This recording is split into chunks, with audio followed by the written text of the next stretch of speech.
Ngayong araw na to mga kaibigan ay pag-uusapan natin mga kaibigan ng 6 na gago sa loob ng classroom. Sila ho mga kaibigan yung iba't ibang uri na kaklase natin no, na matatagpuan ho natin sa loob ng classroom.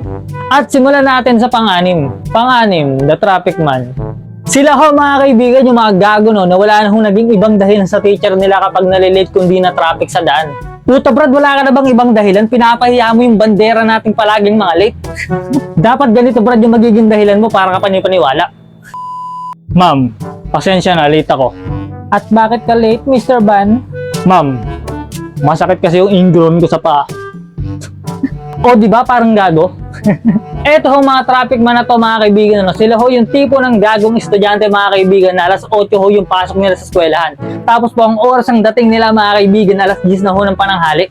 Sa madaling salita ho mga kaibigan, ano? Ito ho mga traffic man ho na to mga kaibigan, sila ho yung always huling dumadating sa klase. Parang po, nasa sobrang lupit ho nila mga kaibigan, ano? Dahil pa po nila yung mga pulis sa action movie. Sa madaling salita ho mga kaibigan, ano? Tapos na ho yung barilan bago ho sila dumating sa labanan. Pang-5, bida-bida. Sila ho mga kaibigan yung tipo ng gago mga kaibigan, ano, na gusto ho palagi sila ho yung bida sa eksena. Ba't di kaya mag-artista? At sila din ho mga kaibigan yung tipo ng bida-bida no, na ayaw ho mga kaibigan na nasasapawan. Kadalasan ho sa mga bida-bidang tono mga kaibigan, ano, sila ho yung palaging madalas kaaway ng mga joker sa room. No? Sa madaling salita ho mga kaibigan, mortal enemy ho silang dalawa. Kaya ho mga kaibigan, palaging kaaway nito yung mga joker sa room no, o yung mga mahilig magpatawa mga kaibigan, ano, kasi gusto niya mga kaibigan sa kanya lang ang atensyon ng lahat kasi bida-bida siya. At sila din ho mga kaibigan yung kadalasan yung maririnig no, na magsasabi ho ng mga kataga na to. Eto ho mga kaibigan yung senaryo no, na nakalimutan ho ng teacher nyo mga kaibigan na may assignment kayo. Eto mga kaibigan yung linyahan ng mga bida-bidang yan. Ma'am, di ba po meron po tayong assignment po na checkan? At eto pa, guys, wag na kayong maingay, maririnig na nga tayo sa kabilang section. Ako na naman ang pagagalitan niya ni sir eh.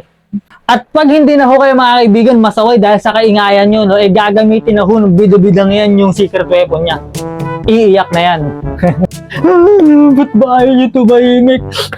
Nahirapan na ako magsaway sa inyo. Ba't ba ayaw nyo magpasaway? Di ba kayo naaawa sa akin? Hindi, gago ka ba?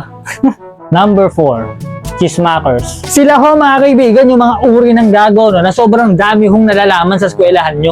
Sa madaling salita ho mga kaibigan, sila ho yung human CCTV sa room nyo no, na kung saan ho mga kaibigan, alam na alam ho nila yung bawat galaw na nangyayari sa buong eskwelahan nyo.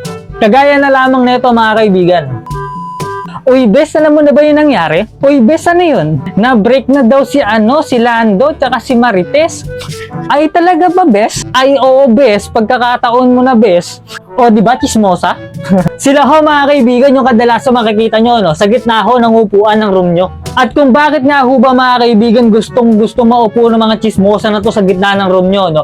Para ho, mga kaibigan, mamonitor niya yung bawat galaw ng mga kaklase mo. Di ko maintindihan kung ano ba yung pinupunta pa ng mga chismosa na to sa mga eskwelahan eh. Parang mas marami pa silang natutunan sa buhay ng ibang tao kaysa sa natutunan nila sa eskwelahan eh. Number 3, matalinaw.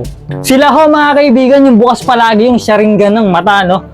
Sa madaling salita ho mga kaibigan, sila ho yung mga bonak na hindi nakapag-review. Sila ho mga kaibigan yung matalinaw lang ho yung puhunan pagdating ho sa exam. Na palagi hong sinasabi nito mga kaibigan no, bago sila mag-exam no, na bahala na ho si Batman, sana pumasa. Kawawa naman si Batman. Puta Brad, puro na si Batman yung bahala sa'yo. Di ka ba naaawa kay Batman? Di ba pwedeng si Captain Barbell naman? Sila ho mga kaibigan yung mga bonak no, na wala na ho sa vocabulary nila yung mag-review. Parang ako ulit. At sila ho mga kaibigan ay makikita nyo no, sa row 4 ho o sa likuran mga kaibigan na kung saan mga kaibigan makikita nyo palagi yung kumakamot sa ulo dahil walang maisagot. Kaya ho mga kaibigan, palagi nyo ho sila makikita na palagi nakaganito yung mata. Number 2, kalahating tumbong ng teacher nyo. Sila ho mga kaibigan yung piling anak ng teacher nyo no, kung makadikit. Nakulang na lang ho mga kaibigan, tawagin niyang mami yung teacher nyo eh. Sila ho mga kaibigan yung kadalasang kasama ng mga chismosa sa room nyo no, na ang trabaho po mga kaibigan ng mga kalahating tumbong na to no, sila ho mga kaibigan yung tiga-sumbong sa teacher nyo ng mga maling ginagawa ng kaklase mo. At sila din ho mga kaibigan yung kadalasan makikita nyo no, sa bandang gitna ho ng upuan ng room nyo. Na kung bakit nga ho ba mga kaibigan doon nakaupo to mga gagong to no? Simply because mga kaibigan ano, magkakasangga mga kaibigan yung mga gagong magkakaibigan na to no? Sila sip-sip, sila bida-bida, at saka sila chismakers. Sa madaling salita ho mga kaibigan, sila ho yung magtutropahan na walang titibag. Panguna, daimo. Sila ho mga kaibigan yung tipo ng estudyante no, na pinakatahimik ho sa room nyo. Na palagi hong nakaitim mga kaibigan na akala mo palaging may lamay sa kanila.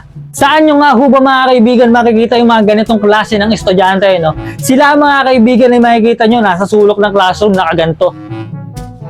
Naakala mo mga kaibigan siya yung bida sa anime. Di ba ganun yun mga kaibigan, yung mga emo na bida sa anime ay palagi nakaupo sa sulok ng classroom? Tas nakaganito. At sila din ho mga kaibigan yung mga tipo ng tao no, na mahilig ho sa gitara. Parang ganito.